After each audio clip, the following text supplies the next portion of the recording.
It is one of the original American foods. Some consider it a delicacy, others a necessity. Oysters have had their ups and downs over the centuries, but this is a particularly big moment.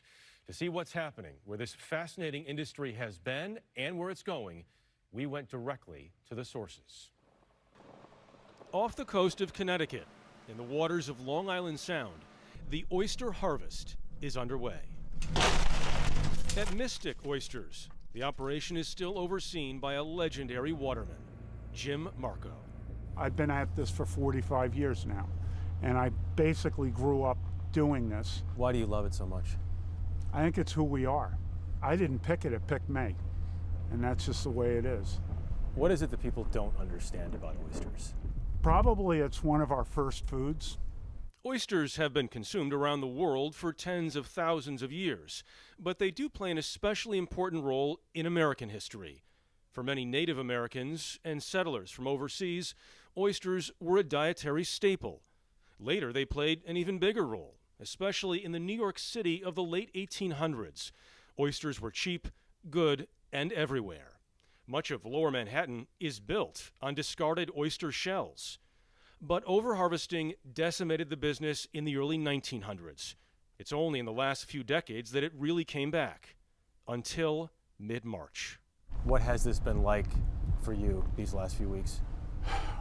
A lot of fear and the unknown, and the fact that we had a great business going, and in a flash of a second, no business. There's a switch, shut us off.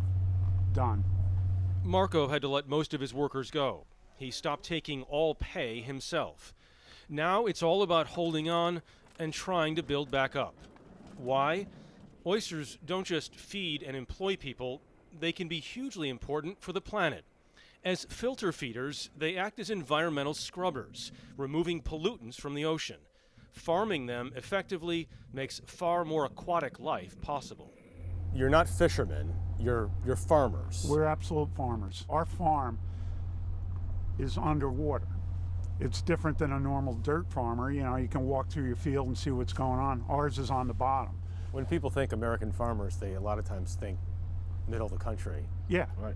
Yeah, no, we're farmers. Yeah. You know, I mean, the bottom line is we plant millions and millions of oysters every year, and the volume that we plant way outstrips the volume that we take.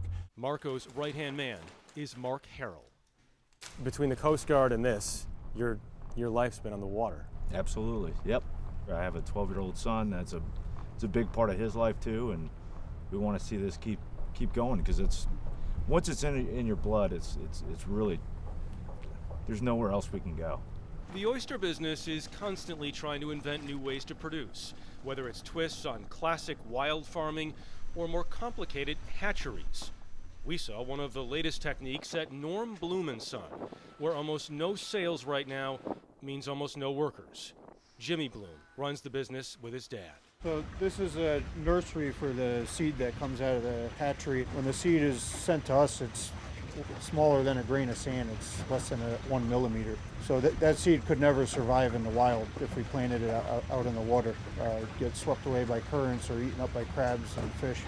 So what we do here is we nurse the seed till it's large enough and robust enough to survive in the wild.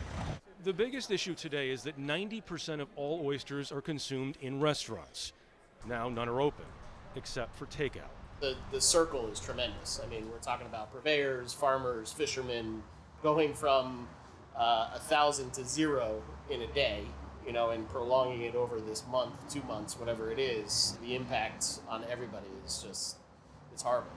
Matt Storch is a chef and restaurant owner in Connecticut, used to serving adventurous eaters. I mean, people are trying new stuff with me every day. They trust me. I've been in business for 20 years in Norwalk. So, you know, it's like, okay, let's go to Match and try something new, something we've never had, something out of the box. And, you know, now it's reversed to give me the most comfortable thing that reminds me of mommy cooking for me at home. And that's sort of what we're trying to give now. You know, old classic recipes like Oysters Rockefeller, you know. The takeout business is still doing cooked oysters, but really no raw. There's a reason for that. People get intimidated by trying to open an oyster. Oh yeah. It's not that intimidating now. The easiest way to open an oyster with an oyster knife is to find the hinge of the oyster. So you take your blade, you insert it right into the hinge there, and you just apply a little bit of pressure, just a little bit. And you use the leverage of the knife to pop that top shell. Oh, I got it. Yeah. There you go. Yeah.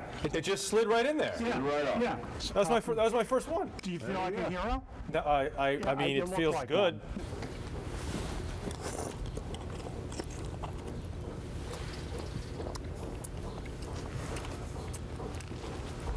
That's ocean. Oh yeah. Yeah. Every Beautiful, time. Yep. beautiful salty ocean. There you go. Love it. For those who still crave it straight from the source, they are still making the trip to Marco's scaled-down operation. We saw somebody pull up here just as we were Yeah. pulling in. Yeah. They want to. Yeah, they want them. And the thing that's nice about it is, you know, we're here. These oysters that we grow were spawned in our hatchery. So when you come and get oysters from us here, they've just been right here. They haven't come from anywhere else, and they haven't seen any other hands but ours. So it's kind of unique to come up to a farm and actually buy something like that direct from the farmer. And I think people are starting to understand that, you know, that control of where your food and everything comes from, I think is a comforting thing for people also. It absolutely, I think, is, Dana. And if you don't want to have raw oysters, just throw them on the grill. Could not be any easier. You did very well there with the oyster, first of all, and it was really eye-opening because we've talked so much about other farmers. Nice to hear about these as well, although we wish them better times.